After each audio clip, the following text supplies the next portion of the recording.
Assalamualaikum warahmatullahi wabarakatuh. Perkenalkan, nama saya Wulan Armandani dari kelas 11 MIPA 2. Di sini saya akan menjelaskan tentang peristiwa difusi dan peristiwa osmosi.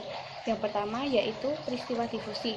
Peristiwa difusi atau pembauran adalah berpindahnya suatu zat dalam pelarut dari bagian berkonsentrasi tinggi ke bagian yang berkonsentrasi rendah.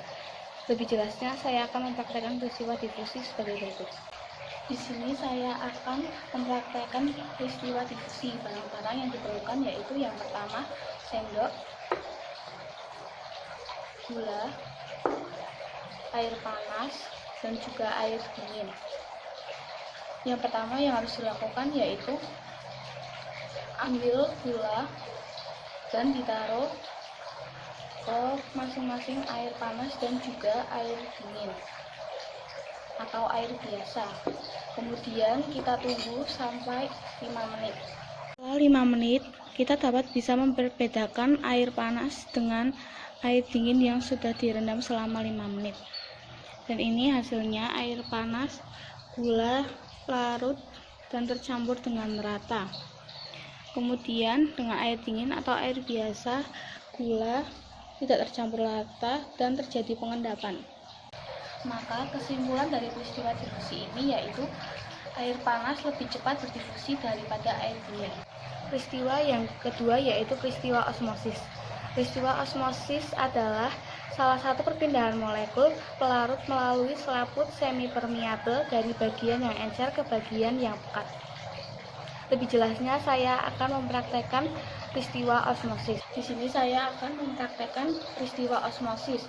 Alat dan bahan yang dibutuhkan yaitu sendok, 2 potongan kentang dengan lebar yang sama, kemudian garam, dan juga 2 gelas yang berisi air. Yang pertama yaitu ambil garam dan masukkan salah satu gelas untuk dilarutkan. Kemudian ubah air ini menjadi larutan garam.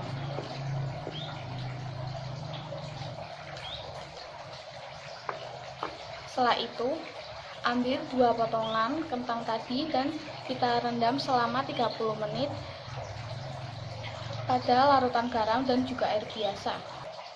Setelah 30 menit dapat dilihat perbedaan kentang yang direndam dalam larutan garam dan kentang yang direndam dengan air biasa.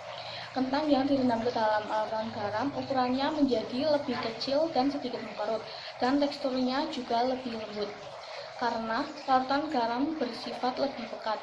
Kemudian kentang menjadi mengkerut karena sel-sel dalam kentang mengalami kremasi.